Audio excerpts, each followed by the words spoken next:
emotionally unavailable. Okay, welcome back, Kirsten, one of our favorites, to Emotionally Unavailable. Okay, off mic, we were just talking about kind of people's responses to our grief, and Kirsten was sharing that her beloved dog passed away a few weeks ago, and that she has gotten more outward expressions of empathy for that than she did losing her kid. But I do think it's because I don't think that it's like all related to the fact that you lost Kahlia by suicide, but I think that that's part of it, and I think it's because they're like, I don't know how to touch child loss. I'm kind of like I can. Did you get flowers and shit? Did you get like has anyone gone overboard No, about it? I have. So because it's sort of weird timing, and I've got the book that from my dog's point of I view know. That's why I was like, wait, that what? I've just No. launched. Yeah. So he died a couple of weeks before the book launch. So I haven't told everyone that he died because I mean that's stupid, isn't it? Because people like death is, as we know, something no one talks about. So you've got to Mm-hmm. be sometimes careful. And I was like, oh, I don't want to put a dampener on it and stuff like that. And just saying this, Buster was my beloved dog, but he was almost 18 years old, and I put him down, Yeah. and he had health conditions and stuff. So I haven't told a whole host of people, but when I tell them, they will sit there, look me in the eye and say, I'm so sorry for losing your dog. And some of these people are the same people that have never talked to me about Carly's death, which is really fascinating. And yeah, it's really, really strange. But I think it's because we know animal loss, like everyone, well, most Everyone's people have lost a lost an pet. animal, so they can, it's safe. It's safe Yeah. to say, I'm sorry you've lost your dog, whereas your daughter is pretty hard, and it's just fair, but it's Yes. it's it's cruel. Like it really is Well, that's cruel. what I was wondering That is if we you have found yourself feeling any resentment at those people, like expressing so much concern and empathy. Yeah, and I'm just thinking about it. Like I often talk about that grief isn't the problem, silence is, and I've probably taken like not even listened to my own advice because I've been fairly silent about Buster dying, and it's still, but it's just because I suppose I've had that extreme reaction, and so Mm-hmm. there's probably a little bit of anger, or not anger, but a little bit of hurt underneath that I didn't. I mean, I certainly had an outpouring of love when Kahlia died and all those things, but it's the everyday conversation. It's the lack of it being a difficult conversation. It's the lack of seeing that Right. shock on people's face. It's that lack of silence. I tell you something really hilarious. It's not funny. I just mean hilarious in the fact that you never quite get used to it. Um, how do I put this? I was in a work situation with someone that I hadn't met of probably a leadership role. Well, definitely a leadership role. Just trying to work out how to say this in Yeah, a you're like, let me fine not get way. myself in trouble. Anyway, yeah. And I'm very honest about Kahlia's death and how it's changed me. I'm not in my day to day work life. I enjoy my job, but I don't want to progress. I really love my grief work, and that's where I want to go. So I'm very clear about that with any leadership person. I'm just that way now. Blame it on grief. I don't know. Yep. And I told him this, and I said, Kahlia had passed away 2 years ago, and it really changed my world. And, so this is how I am now. And he didn't even say anything. He, Oh he shit. just Just said, sat there. he said, he said, the worst thing is he didn't just sit there. There wasn't a shock or anything like that. He said, I understand that I don't want to progress either, and just completely ignored the fact that my daughter had died. My And I God, I just didn't know can't. what to do. I was just like, okay. Not ever had anyone completely ignore me before. I I've have. certainly had silence, and I've certainly had I'm so sorry, and change the subject, but Mm, actually not completely ignore. It was really bizarre. that just tells me so much about them. Like, they're Oh yeah, probably a person of who course. does that in their everyday life all the time about everything, makes it about them. Yeah, That's yeah. wild to But me. isn't it? But But he probably would have said sorry about my dog. Probably. And I wonder, I really do think that part of you, I I really kind of think that there is this piece of you that has received the love that you have gotten from the people that you've told, that is so hurt by the lack of response that you've gotten about Kahlia, that you don't want to, it's like a preventing more love related to your dog, because it's not fair that you went through, Yeah. have gone through 2 years of shit in your grief, which, I mean, propelled you to do the work that you're doing and whatever. I think so much of that is how we find meaning in things sometimes, but still, you've gone through some real shit with it. And I know myself, I would be, the resentment would make me not tell people, because I'm like, no, I'm not giving you an opportunity to be here when it's comfortable for you. Like, it's uncomfortable. Well, sorry. Yeah. Yeah, I agree. I agree with that, and maybe that's some of those lessons that you learn. And of course, so much of it is unconscious, and it's not until you Yes. really talk about it that you unravel how you're feeling and what you're doing. And at the end of the day, pets are really important, and I love animals, and I certainly had a close relationship with Buster. I mean, I wrote a book from Yeah. but it's not nearly the same as losing my daughter. Also, Buster was at the end of his life, and he'd done, been a wonderful companion. But my daughter, there's the trauma in there. There's the suicide. There's the fact that she's not here. She should Yes. be. She had a whole life ahead of her, and all those things. So to put losing Buster on the same the same Right. line or the same tangent as Kahlia is unfair as well. Like Right. yeah, I mean, it is all grief, and I certainly did grieve losing Buster. Whole different scenario, though. Yeah. Did it make, did losing Kalia and going through that grief process make your, I'm hesitating because I feel like I know the answer to this, but was it easier? I can't think of a better word. Like, did you go into losing Buster with more understanding of how to take care of yourself, and Yeah, like, what, like, was it, did you have a better understanding of the grief process, so it like alleviated some of the stuff?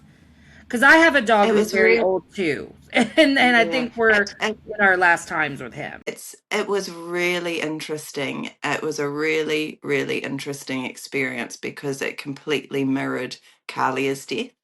So Kahlia was in a coma when she died, and then she passed away with me holding her hand.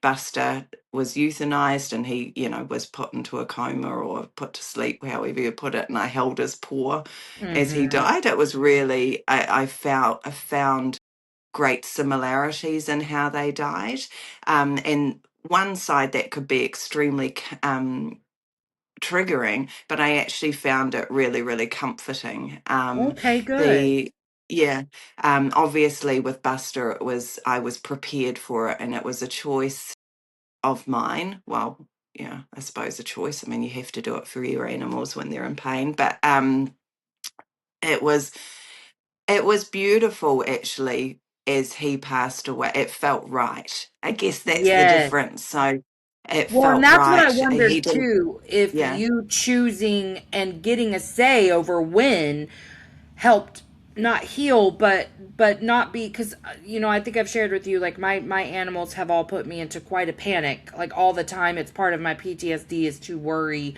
about their safety far more than is yeah, normal. And yes. so I will Yeah. almost go into a full-blown panic a lot. And so I, in some ways, when I think about losing our oldest dog, which I think we still have a little bit of time, in some ways, Jake was so close to him, I'm glad he won't have to experience it. But then, like Bryson says, well, but he should be here to help me with that, things like that. But I worry that if it is sudden and I don't get a choice, how bad that's going to be for this already existing PTSD, and how I could see it would be comforting to get so much choice in the end of life for him. I find that so fascinating because I have the exact same thing, which is really interesting. I started fostering cats and then we I remember obviously that. we foster failed and adopted them, as you do. And, um, but I'm so glad that we got them before Buster died because I wouldn't have got another animal. But I have the same. So if the cats go out and I don't know where they are, I have extreme panic about where they are, Mm-hmm. what they're doing. Are they okay? And it's so heightened, it's not funny. And I spent years, well, probably since Kahlia died, maybe actually just before she died. When she first had attempts, I was terrified of Buster dying. He Oh, was, it's a really? Jack Russell. He was almost 18. So most of their lifespan's like 14 or something. So he Mm, lived ages, and always terrified. I mean, I would look over, and if he was in his dog bed, probably 5 times a day to check he was breathing, we do it all the time. and I Yep. yeah, and I've never actually linked those two together, which is funny. And so I was terrified of it. It's my worst nightmare. And I write in the book that I write, an acknowledgement from Buster to Kahlia saying, "I hope you wait for me. Wherever you are, I'll be your sous chef," because he used to be in the kitchen with Kahlia. So I thought things like that when he died. And I also, the book is, sorry, I keep going on about the book, but it's just because it's about Buster. The book is called Stay. And when I took Buster to the vet, I said to Buster, "This is me staying for you. This is me doing it for you." And that felt really right. But I'll tell you, when he died, it was a relief is such the wrong word. It was just because it felt right that Yeah. it was a relief that it had gone so well. It was almost that anticipatory grief that I'd had for so long, that Yes. fear that I would find him dead, that I didn't know what to do, the shock. And I'll tell you something lovely that I mean, my vet is incredible anyway. They love Buster. They're just hilarious. She used to call him short stuff. It was just such a lovely relationship. But she fed him Hershey's kisses as like chocolate kisses as he had the injections and things. Oh, So, it was a really caring and loving environment for him, which was so kind. And yes. so it, I almost feel better that he's died in one aspect. Obviously, I miss him than that worry I had for so long beforehand, if that makes sense. It sounds a bit Listen, this horrible, is why actually. it makes Yeah. perfect sense because that you're describing exactly how I felt when I found Jake because Mm, I had lived in constant fear of it for off and on for a long time, but it had gotten better as he got better. But those last couple of weeks, I mean, I would have found him much sooner, but I was afraid to go in his room to check on him. yeah. Like that fear was ruling me a lot. And so I remember standing there at the door being like, "Okay, we don't have to be afraid anymore." And I I still remember that very well. So it has stayed to where I'm like, I don't have these. I know that I hear people talk about so much of their grief is in what their child is going to miss out on, but especially the things that I learned about what he was doing after he died, I'm like, there's no fucking guarantee he was ever going to do any of those things. It helps me stay very where I am. And like Mm, I I don't have as much of the like future forecasted grief as I would have if I hadn't lived in constant fear before and if I yeah. didn't know. It feels like, I can't say this for certain, but it feels like it was a foregone conclusion. Like we were going to be here in one way or another at some point or another very quickly based off the things he was doing, that just putting his life at risk and other people, and I But just, it helps. I think that that's the questions and things that I struggle with anyway. As humans, we're quite arrogant anyway. I mean, we think that Yes. we're going to be here forever, that we're going to do all these miraculous things, and it comes down to what you believe in and what you're, what you believe about the afterlife or the Mm-hmm. universe or God or whatever. We don't actually have a tomorrow. None of us have a tomorrow. It's not foregone conclusion, but we treat that we do, Yeah. which is really weird. It's really, yeah. And I just think it's a human arrogance that we have. So, I mean, I like to think that we have no choice, that it's a time that we go when we're meant to go. Yep. I think that that's something that's given me some comfort. Some days I believe that, and other days I don't. It depends on what, what part Yeah. of the No, I roller hear you. I coaster hear I'm you. on. Most of the time, Um, I'm like, this was when it was scheduled for him to go. And then there's those times that I'm like, okay, I can't say that for sure, but I'm also comfortable with the possibility, like all that. I thought about you a couple of weeks ago whenever I was, something in the panic conversation we were having, and something you just said made me think about this. But I was, we went to this local water park that we have, and I climbed my little ass all the way upstairs to go down a water slide. I've always been a little bit afraid of these things, but in my mind, as I'm walking up, I'm like, no fucks to give. If it's my time, it's my time, whatever, until I'm standing there looking at the tube that I'm about to go to. Okay, first of all, Kirsten, pretty nondescript slide. Not that serious, but I looked and the beginning part of the slide wasn't covered. Bro, my brain went straight to worst case scenario. I'm flying out, all the things. The panic's starting to rise. And I will say this, there is no stopping and just pushing through panic for me at this stage. Like, worst case scenario, period. You're not going to convince me otherwise. And so I was standing there and I was talking to my other son and I was like, I don't think I can do this. I don't think I can do it. I don't think I can do it. And he was like, then walk back down. And I was like, okay. And my husband happened to come too. So I was like, here, will you send my tube down the slide so I can walk back down without it? But the panic, because it's funny because I stay in both worlds all the time. Whatever happens, happens. If it's my time, it's my time, whatever. And yet I'm so scared of everything all the time. Like it yeah. just, something triggers the fear and it is all consuming. And it's usually related to my safety or somebody that I care about safety. And I'll just be, that's it. I would challenge it a little bit and say it's not even fear. I think it's that trying to control.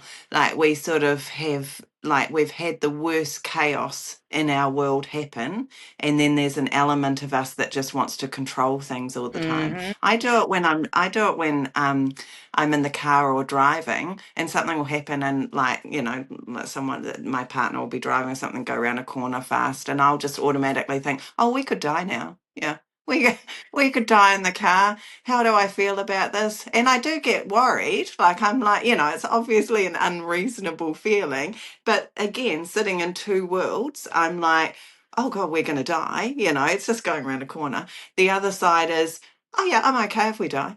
Yeah, I'll get to see Yeah. Kahlia if we die. Um, and Yes. but it's really, and I think that it shows up as fear, but it's our way of trying to actually control things Mm-hmm. because we've been thrown into a world that we didn't choose, that that is completely flipped upside down, and we had no control at that time. Yeah. I was going to say, and it made me think. Sorry, going back to when Buster died and when Kahlia died, I had the most incredible thing happen when Kahlia died, and I often think about it, and I often it sometimes gives me peace. That so when she was in a coma, and my partner and I left. Her father had just gone to the hospital, and so we left. It's a bit awkward. I hadn't seen him in 20 years, and Oh, that is we awkward. and we yeah. I know.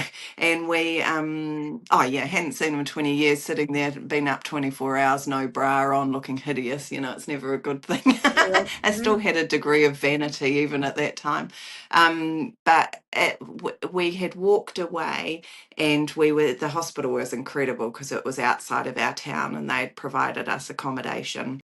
So we went to go into this accommodation, and I stood outside and I had the most incredible feeling of peace that I've never had in my life. And I thought, oh, everything's going to be okay. Everything is going to be okay. And then walked into the hotel. They urgently rang and said, get back to the hospital right now. And then they told me that I had to say goodbye to Kahlia. But I often think about that time, just that feeling of peace and that feeling of being okay. And I believe that that was her communicating with me that everything would be okay. Obviously, not the Mhm. okay that I interpreted it to be, but Right. certainly her being okay. And it makes me, I think that that was such an incredible gift to have right before she died. And that was Mhm. probably the last time I felt any sense of peace, because it was like I just surrendered at that time. And I think that Mhm. after trauma, we tend to latch on and hold on to things. And that's something I'm actively trying to look at the moment, is to try and take away that control, because we have no control. It's all an Right. illusion. So us Right. being in fear or trying to control thing is just an anxiety response, I guess, and it doesn't stop the outcome. So I'm trying to remember that moment of peace somehow. I'll Yeah. let you know if I get there.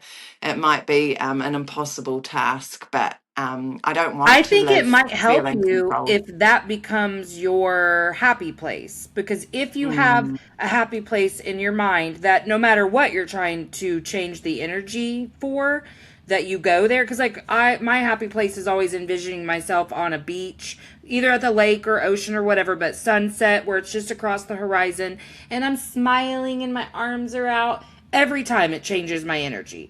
So maybe that can be part, maybe actually remembering that moment can help get into the energy of it. I think people really underestimate the trauma response when you have those traumatic losses, because that's even a different child loss space when you lose your child in a traumatic way, or like us finding him, things like that. It was literally the thing I was the most afraid of for his whole life. mm, So it was yeah, the thing that I was doing everything I could possibly do in my mind to prevent that from happening. And it happens far more often than I would appreciate. But I also do think for a large portion of my life, I really do feel peace. But I think it's because grief made me shed things that don't give me that. Like, yeah. I mean, I, I just don't, I can't. I don't have it because, like, I will be a straight up bitch to somebody if I try to give from this place that, I mean, I don't feel like my capacity has grown a ton in the last 7 months. It's pretty much the same Right. as it was that first month. I mean, I remember things better. And I can do some administrative things a little better, but like I'm doing great on my schedule, like waking up and things like that. I'm doing good on that. But like in terms of, it's where I really struggle with capacity is my compassion for, Mm, but not mm. in general, but like if you're coming to me because you want that from me, I don't have a lot to give. And I do think some of that's related to feeling like I didn't receive enough, as much as I would have wanted. I don't know, but I think there's a little bit of resentment there because I'm like, well, isn't that cute? You want me to support you through this, and where the fuck have you been? It's been seven I think months. that, yeah, and it's so interesting because as humans, I'm thinking that song, and Kahlia used to sing it all the time, Skinny Love, like we do the little things, we do the easy things so well, but any level of depth people run away from. And I think that, yeah, you've got those small things, those, like they don't feel small, but in our willingness to give compassion, like that you're, I don't know, that you've had a bad day at work, or you're going through a change process at work, or, all those things that, yes, they impact you and people get a lot of compassion about because we all understand them. But when it's a death of a child specifically, or a partner, those Yes. untimely deaths, whatever word, people just don't do it. They Yeah. just, it's like, oh, that's too hard. I can't do that. I'm just going to move on over here and give someone some love who's lost their job. Yep. Yep. It's really, it really, really fascinates me. And would I have been that person? I would hope not, but I don't know. I've actually not known before Kahlia died anyone who had lost their child. I certainly knew people who had. I had lost friends when I was at school, but didn't deal with their parents as such. Right. But I, I can't even sit here on my moral high horse and say how wonderful I am. And sometimes it's not until you're in it, but once you Right. know it, you can't unknow it. Like, I think people listening to these conversations, once you know how damaging and hurtful it can be to avoid, just don't avoid. Just sit. You don't need to fix it. You can't fix it. You Right. cannot fix that our children have died. But you can sit in that space and just be a comfort. And you can say their name. Like, that's so important. And if you bring up Kahlia, or if you bring up Jake, it's not going to make us upset. We may have tears, and sometimes it's because it's a Right. bit of relief that someone's bloody brought up their name. But we are thinking about them constantly. We know that they've died. When Kahlia died, because it was so foreign to me, I used to, and I don't know if you do this, but I used to have a loop on in my head going, Carly is dead, Carly is dead, Carly is dead. I used to say it over and over and over in my head all the time just to get it into my brain that she had died. I used to, because I also had a fear that, talking about fears rule our lives, I think, Right. that I would forget that she died, and, especially when I'd gone to sleep and wake up and have to, because people talked about that and having to remember that she died. So I was terrified that that would happen, because I really thought that that would break me. And Yeah. so I just used to constantly be like, Kahlia's dead, Kahlia's dead, Kahlia's dead. And like, even if I dreamt about Kahlia, often in my dreams, she would sit there and say to me, I'm dead, remember that I'm dead, mum. And so it was fascinating. So I never forgot that she died. So yeah, the fact that if someone had come and talked to me and said, "Hey, how are you? How do you want to talk about People Kahlia?" I really would do say believe yes, that. absolutely. It would have been a much nicer conversation than the one going on in my head. Yeah, Yes. Oh my gosh, that's so funny. I kind of thought this was an isolated experience, but I remember this does not happen this much anymore, but I do remember specifically that first month having trouble sleeping, and then every time I woke up, that was the first thing, Jake's dead. Like, mm, yeah, and I word that nicer when I talk about it to other people because they don't like when you say he's dead, but that's what he fucking yeah. is dead. So He like is dead. that's Yes. what that's Yeah. my brain would be like, Jake's dead. Okay. And then I'd be trying to go back to sleep, but the flashbacks were there and there was all this stuff that first month that was just so hard. But yeah, and I have heard people say this. I've heard people say they don't want to listen to my podcast episodes about it because it makes them too sad. And to that, I really wish the fuck they wouldn't say that to my face. That I just wish they'd. Wow, that was something you could have actually held in. You chose to say that one out Yeah. loud. Thank you. I've But also again, heard. that's that. So that again is that avoidance. So don't talk Yes, to you about your son, or don't talk to someone about, I mean, God forbid we say the death word. right. But Don't say dead or this is died. life. Yeah, this is absolute life. And it's not sad. There's sad aspects of it, but it's actually just real. It's It just just is being what it authentic is. and real. Yeah, Yes, yeah. yeah. Because I don't live, and I don't think you do either, in a constant state of sadness. I wouldn't survive this Right. if I did. I purposely structure my life to be able to get the most joy out of it as possible. Yes. But Yeah. then there are moments where I'm like, I feel like I probably need to tend to this right now because maybe I haven't. looked at my grief close enough recently. Like I know if I'm more tired, if I'm achy in a way that's different, there's stuff in there that I need to address. I've been a little too happy, I'll put it. Like it's not because that wasn't real, but it's because I have to coexist with grief all the time, and sometimes it needs actual attention from me.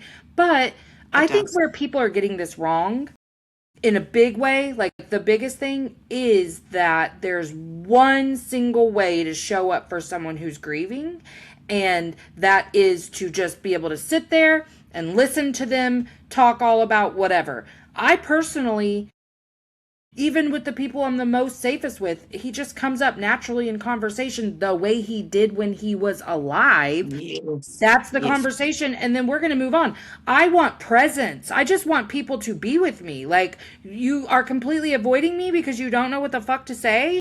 Well, why don't you say, do you want to get coffee? And we can do what we've always done together. And then if I bring it Exactly. up, you don't act awkward about it. Like, it doesn't have to be, I'm not asking you to be my therapist. I'm not asking anyone to do that. No, and you're right. It's just that presence, and you're still a person, and you need to, because grief can, as we know, can be so all consuming. Sometimes you just need to remember that you're a person, that Yes. you're still a human. And I love where you talk about, because one big thing, and it seems so simple to me now, but one big thing that I realized with grieving Kahlia is we do live in such a black and white world. And, again, you support someone this way and not this way, and there's such a merge in color. But the thing is, we have a capacity for more than one emotion at the same time. I can be sad and I can feel joy at the same time. I can Yes. be laughing and happy and miss Kahlia. I can be, distraught and, angry and all these things, but I can also feel peace at the same time. Like we have such a huge capacity for emotion, but we tend to, really make it like, oh, it's this or this, or I need Yep. to show up as this or this. Well, it merges and life merges. And, um, there's just, it's not, we try and make things, well, I was going to say we try and make things too simple, but we actually make them way more complicated. It is Mhm. simple that um, being there for someone can feel hard because you're sitting in an uncomfortable space, but you get over that really soon. It's you on the Yeah. water slide. You sitting there at the top of the water slide and thinking, oh God, what am I doing? That's, I'm gonna it die. can feel like that to show up to someone who's not in a good place or not Yes. happy. But you actually, at the minute you sit there, you're like, oh, actually, they're pretty much the same as they were, and we can have this conversation Yes.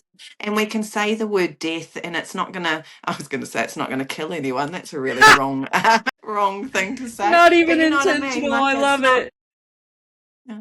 I remember, so I was going to say I'm quite lucky. I am very lucky, but I was only with my partner for, I think, 6 months or something before Kahlia died. He had had a past partner who had been dating who had died a year or so beforehand. Oh my God. It was really interesting because he was the one that said to me, you can say death. Like, why do we mince these words? So I actually had permission from someone really close to me to talk about Kahlia being dead. And I do purposely use the word, I'll often say loss and things like that. But I say it because we're conditioned to say loss. Because Or I haven't path. lost my daughter. She died. She's not Yes. like under the table sort of hiding there. She did die, and I don't think it's helpful to lessen it all the time. And we don't need to be scared of death. I mean, like surprise, we're all going to die. I hate to burst that bubble Well, that and everyone's talking about got, but it's not going to make it happen sooner or later. Like talking about no. it's not going to make your fate or whatever you believe in any different. And that's because of the work I did in hospice and, some of the classes I took in undergrad. I knew that saying the words dead, dying, death were important. And Yeah, so they are. with family, I've been really intentional about saying it because it can be harder for us to like fully embrace the fact that he's gone. Even though, still, for me, my nervous system has this really organized where it's almost harder to believe he ever existed than it is to like that process that other people go through where they really just like they're gone. They're gone. For me, I'm like, he's dead. He been dead. I don't even know if he was ever real. Like, it's a really weird, strange thing that I felt like some real shame over at first because I didn't know how to give it a vocabulary, but I recognize this is just how my brain and my nervous system have organized my grief in a way for me to survive this. And I don't have to judge it and I don't need to feel shame and you just rest assured you give me a Mercury retrograde or a period and I'll be feeling every ounce of the loss fully. You know, like it comes in waves, and I just ride each little wave. When it's low tide, I'm happy about it because I can survive that. I think that that is such an important aspect of grieving that probably people don't talk about is that there is one, I don't know if it's a fear, but it's certainly, I've had that. Did she ever exist? Was she even here? Are people going to remember that she was here? Yes. All those, I think that that's actually quite a big aspect that does hold a lot of shame. It also makes you sound crazy, Thank you. Do so you we hold understand that how in. I've had a But couple of yeah, really strong reactions to me saying that, and I'm like, yeah, you don't get it, yeah, but that's okay. yeah. No, and I've certainly felt that, and I do still feel that. Not all the time, as you know, like you call it waves. I know that people call it waves, but I think that like when I think of a wave, I think of a beautiful sea, and I think of the waves Mm, lapping the shore. I know I'm that it's scared of about water. I know it's about those big ferocious waves. So I always just think of it more as a roller coaster because I don't even know what's going to happen. and God, so fair. but yeah, and I do have those feelings of was she even here? The reason I started writing was because I had such a fear that I would forget her. I mean, it's Yes. ludicrous. Like you can sit there and say, "Well, you're not going to forget your daughter," but in when you're in these moments and in your head, you can be so destructive, as we know. And Mm-hmm. I was so convinced that I would forget her. And the other thing that we do forget them, and it's because of part of that grief. So you talk about Yeah. your nervous system takes over. We do forget. I mean, I still can't do time. I've spoken about that so much. You asked me when it But is. I'm that's like, I don't survival know. mode. Yeah, yeah, and so we do forget things. The memories do come back, but it is a very real fear that we forget them. And then because you're forgetting things, you sort of think, were they even here? Was it even a Yes. real thing? Is it, am I making this all up? And also the other side is because people stop talking about them, and because people seem to move on and get through, and I hate that word moving on, but it does, Yeah. life continues. You go to the supermarket and it's still the same. Your world has stopped in this one point of time, but everyone else keeps going on. So you feel like you're in the matrix, like that the world Yes. just doesn't even make sense anymore. And then, yeah, so there's all these feelings that come through, but if you express this to people, people just look at you like, they need to get the straight jacket ready Yes. and, and be Yes. dial, so you're right. There's such a level of guilt and shame and silence that we hold in for fear that people think that we're nuts. Whereas it is, I believe it's really normal, but I Well, don't know I if heard everyone someone saying experiences it it, but on TikTok once, and it gave me permission to finally say it out yeah, loud because yeah, I was like, okay, I'm not crazy. If there's one other person saying this, then it's not just me, so I can release some of the shame. And this is why it's so important to be honest about things because you are releasing someone else from their own internal prison when you are honest about your experience. That's why it's no holds bars around here. I'll just say the weird shit because I wasn't saying that one at first, but eventually it comes out and I really, it was so confusing. It was so confusing. And I was forgetting him. But that is because my brain was really incapable of anything at that point other than survival. I was yeah. I was, having to make sure I ate and make sure I hydrated. Okay, speaking of that, because I do want to get to the book, but I was wondering what your thoughts on this were. I got a little, I don't even know what the word for this is, but I was a little defensive slash bothered. I don't know why, but this lady was talking about a loss that she experienced. I think it was a child loss. I think she had either a stillbirth or something like that. She was expressing kind of being pissed at people for doing meal drop offs on her porch. And I'm like, bitch, I loved meal drop offs on my porch. I didn't want to talk to anyone, but I certainly wanted to be fed and like nourished. That was a really big one for me, just feeling nourished. Because we got a ton of gift cards for Uber Eats and DoorDash, so we used them. But when people made food and dropped it off, that was the no. Now I do that for people. Like, no, if they're going, it's surgery, whatever, I'm like, I will make you food. And so I think I probably was like I was like, oh no, I'm in trouble. I did something wrong because I've now taken up the tradition of like making people food in a crisis.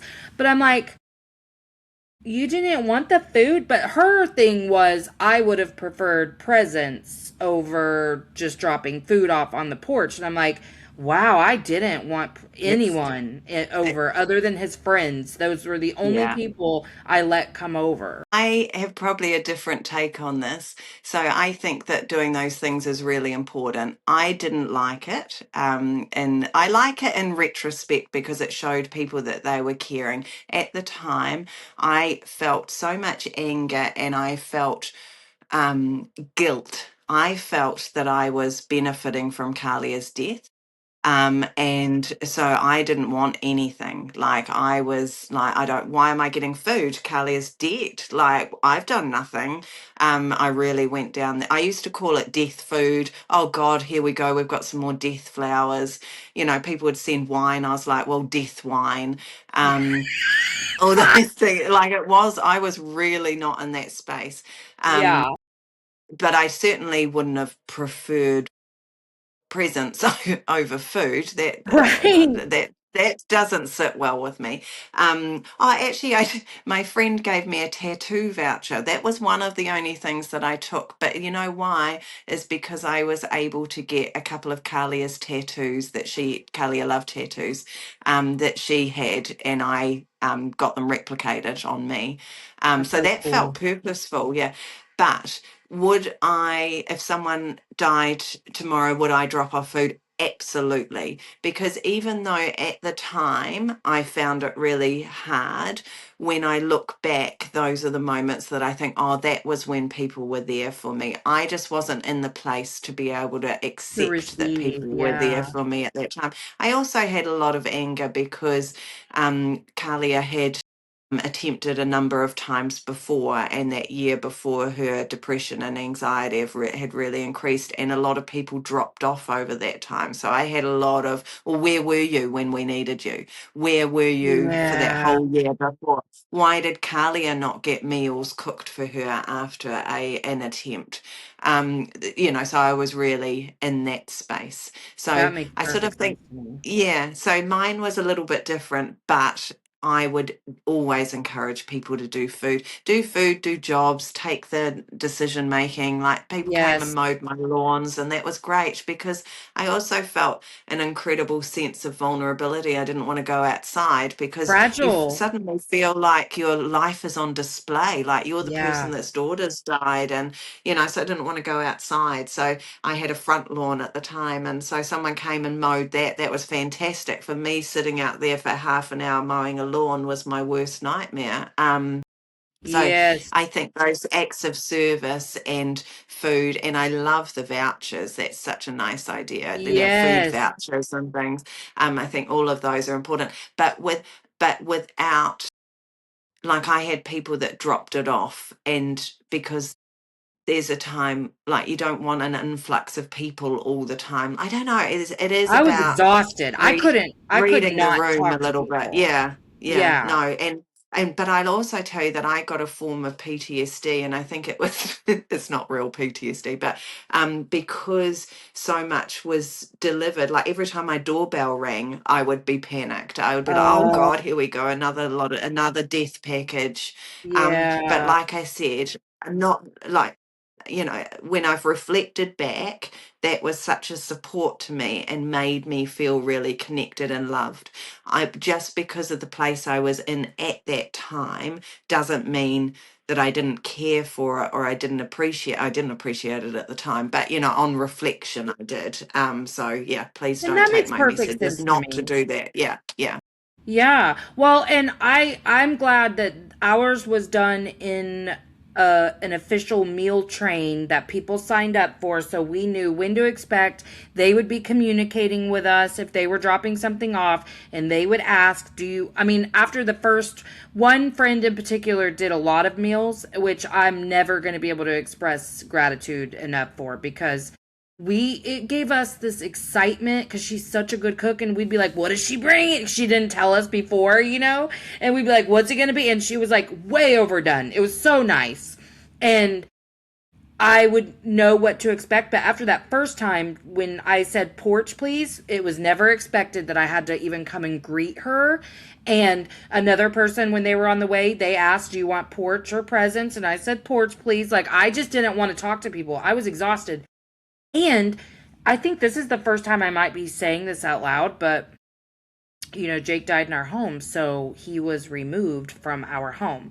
Thankfully, it was like winter time, so the sun had gone down by the time he was removed, but I know damn well my neighbors watched it happen. And so I felt really on display anytime I walked out of my house, because if Yeah. one of them Yeah. were out, I know how I am, and that's why I'm projecting. I'm projecting anything that they could have possibly been thinking, because I know who I am, little Miss Nosy Ass, and I am empathetic. So anytime if something had happened like that to my neighbors and I saw them outside, I'd be like, "Oh my God, their kid died. That's so sad." Like whatever. But I was just kind of like worried that they're observing me, and like one, like, I guess I'll use the word judging. Like, do I look too happy? Or, you know what I Yeah. mean? I Yeah. got over it really quickly in terms of like, I'm not going to act any different than what I would authentically. But I still think about it every time I leave my house, but I don't Mm. worry about it. But I think about it every single time I leave my house. I take note of who's outside every single time, because I know, because the sirens came and all of that, so it got everybody's attention.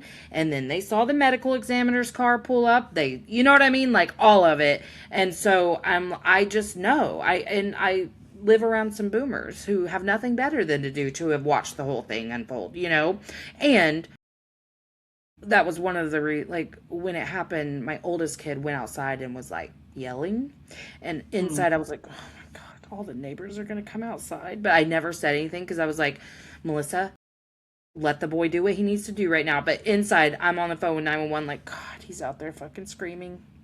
Mm. Like, not good, not good. But I'm glad to hear you name that too. Okay, so I Yeah. do want to talk about your book, because when you told me about this book, I was like, what a beautiful fucking idea. So just tell us again, like, what the premise of the book is, and all of that. So Buster was almost 18 when he died. So he was 17 and a half when I wrote the book. And so he'd been a part of our family for such a long time. And it actually started as a joke. My partner said to me, "You," because I talk to my dog all the time. That's, now I have to talk to myself. And I talk Or to your the cat. dog all the time. And we've created a personality. Well, he had a personality, but I'm sure we've created a bigger one. I used to sing to him and all kinds of things. I'm quite, nuts with him. And my partner was like, you should write a book from your dog's point of view. And I was like, oh, don't be silly. And then I was like, hello, this is a great idea. Because I often thought, like, one animals teach us so much.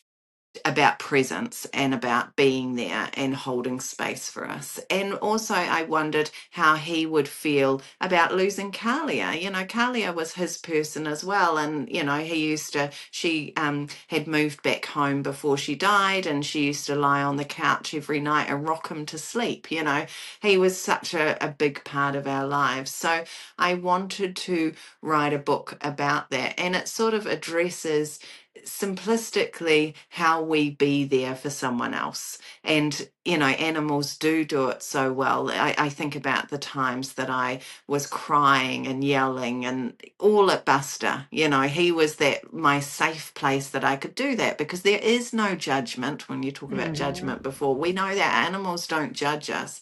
And it was a way of being able to express. Or I would just hold onto his face and stare at his eyes and say, why did this happen? What happened? And he wasn't worried about me. He didn't make me feel crazy. He was certainly one of the safest, I was going to say people. He's not a person, I know that. One of the safest places that I had in my grief. So I've written it through the eyes of Buster, but it's not, there's elements in there that are sad, but it's got humor all the way through it, which I like. So it's called Stay, A Dog's View of Grief, Love, and Ordinary Days. And it goes through, it starts off with morning and afternoon, then evening, then life things. So it's just about how he spends his day and what he observes. And he talks about Kahlia dying and just understanding that she's not here anymore, not understanding but just accepting it, and that his person, who's me, is behaving differently, and how he can maneuver it. Like he tries to not be upset with me when I forget to feed him and things like that. And then it's just a little bit of reflection of, you know, when the kids grew up and what it was like. But, you know, I've sort of added humor in there. Like there's a neighborhood cat who he can't stand called Nigel. And, you know, and about how he talks about that humans apologize too much, and humans apologize for just being, and he's never apologized a day in his life. But if I love anyone should apologize, yeah, if anyone should apologize, it should be Nigel, because Nigel exists, you know. So it's sort of a little bit of life lessons in there, as well as, you know, Yeah. just a bit of fun. So people, you know, some people just read it within a day and enjoy it, and some people spend longer. It sort of just depends on where you are on you know, on your capacity and space. But Yeah.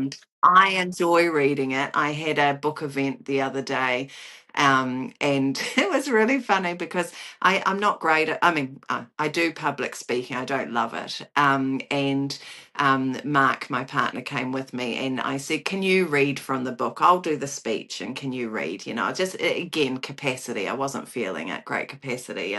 And so he read it, and it was so enjoyable hearing someone read it. Oh, And I yeah. laughed, and I just enjoyed it. And yeah, I really enjoy hearing it and reading it, and it still makes me laugh. And it Oh, just feels, yeah, it's an enjoy. Yeah, I do love it. Yeah, where yeah. can we buy it? So it is on Amazon and all the online platforms. It's also, I do have a web page called This Is Grief, which talks about, I've got two books now. I've got actually another one coming, which is a workbook. Nice. And well, because I do a Sunday newsletter which just talks about like conversations like these, just things that come up for me during the week, and sort of looking through them. And so I've based a workbook on those. I call them tiny invitations, on those newsletters. And there's 40 of them, but it's got activity like writing exercises and little rituals, and also some colouring in pages, because when I was initially through grief, at the beginning stages of grief, something that really helped me was making puzzles. I used to always laugh at people that made puzzles, I have to be honest. And I'd be like, oh God, I'm Yeah, I'm turning doing into a Legos grieving. now, so I get Yeah. it. Grief is turning me into a dork now. But Oh, I love, I'm now the I, person who spends hours watching animal videos and doing yes, Legos. So yeah, I yeah. get it. So I did puzzles because it would stop my brain and I could just focus on a puzzle. So what I've done in the workbook is created colouring in pages for that same reason. So that's the next thing. But yeah, I have sort of different courses and things on the website. So that's thisisgrief.nz. But like you, I'm just crazy busy. I do love it. Yeah. Yes, I know you do. Well, I hope that you'll continue to come back. You've become such a lifeline for me. I get really good feedback about our conversations every time. And I brought you I up love it. the other day. I was on with a grief person, and I don't even remember why I was talking about you or what you said that helped me so much now. But I brought you up in that conversation. I talk about you a lot, actually. So well, because you're really well, actually, I had a friend who lost her daughter in a very similar way to how I lost Jake not that long ago. But so it's nice because I can say anything I want and I'm not scared to say it. But I also am trying to be a support to her too. But like with you, it's just, I can say whatever the fuck and you're not going to be freaked out. So that's like a gift that keeps on giving. So, and even just Yeah. your response to that tattoo picture that I posted the other day, like you're so good at naming the stuff that I'm not always confident to name. You know what I mean? So like your presence is so just important to me. So I hope that we'll continue to do this. But I don't think I knew about your newsletter, so Absolutely. I'm going to make sure I sign up and I'm going to get this damn book. I'm really excited. I'm sorry to hear that we don't have Buster anymore, but I'm excited to learn about Oh, him. but he left a stamp on the world, and I want everyone to get to know Buster because he is so incredible. He did teach me so much, and he was such a support. And I was lucky. I was like, if his purpose in the world was to help me through this, I mean, I'm sure he's got other things, but he did the most amazing job that anyone could do. And I am so lucky that I got the time that I did with him. And he lived a very Yeah. full life. And he did the Zoomies the day before he died. So he was in a good Wow. place when he died. Oh. And I mean, I was terrible. I used to feed him steak and chicken and things. So as his main diet. So he had a glorious lifestyle. Love it. Well, I'm going to get the book, I promise you. And I'm so excited. And just thank you for who you are and being here. Oh, thank you. And I love our conversation so much. And I love this connection so much. Thank you. Good. I'm glad because I really do too. Okay, I'm pressing stop. Hold on for 1 second. Thanks for coming to Emotionally Unavailable. If you haven't already, like, subscribe, and share.